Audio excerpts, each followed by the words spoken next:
اعوذ باللہ من الشیطان الرجیم بسم اللہ الرحمن الرحیم۔ سید الاستغفار، استغفار کے معنی معافی مانگنا۔ بخاری شریف میں وارد استغفار کے الفاظ یاد کر کے اس کو اپنا معمول بنا لیں اور صبح و شام کم از کم ایک مرتبہ اسے پڑھ لیا کریں۔ اسے سید الاستغفار، استغفار کا سردار کہا جاتا ہے۔ حدیث شریف میں ہے کہ جو شخص صبح کے وقت یقین کے ساتھ سید الاستغفار پڑھ لے اور شام سے پہلے موت آ جائے تو وہ جنت والوں میں سے ہوگا، اور جو شام میں اسے یقین کے ساتھ پڑھ لے اور صبح سے پہلے موت آ جائے تو وہ جنت والوں میں سے ہوگا۔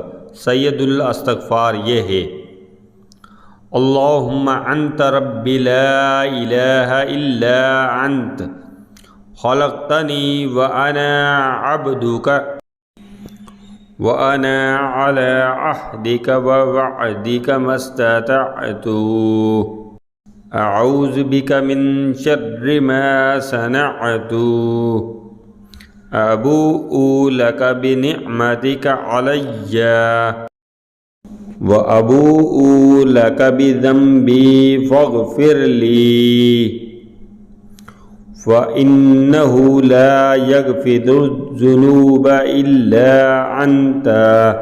اگر آپ کو ہماری آج کی یہ ویڈیو پسند آئی ہے تو اس کو لائک ضرور کریں، اور اگر آپ ہمارے چینل پر نئے ہیں تو سبسکرائب کر لیں اور ساتھ ہی بیل کے بٹن کو پریس کر دیں تاکہ ہماری ہر آنے والی نئی ویڈیو کا نوٹیفیکیشن آپ کو ملتا رہے۔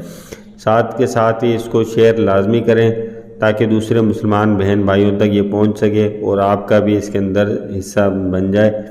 اور استغفار کے معنی ہے اللہ سے معافی مانگنا۔ اس کو زیادہ سے زیادہ شیئر کریں تاکہ لوگ اللہ سے زیادہ معافی مانگ سکیں۔ السلام علیکم ورحمۃ اللہ۔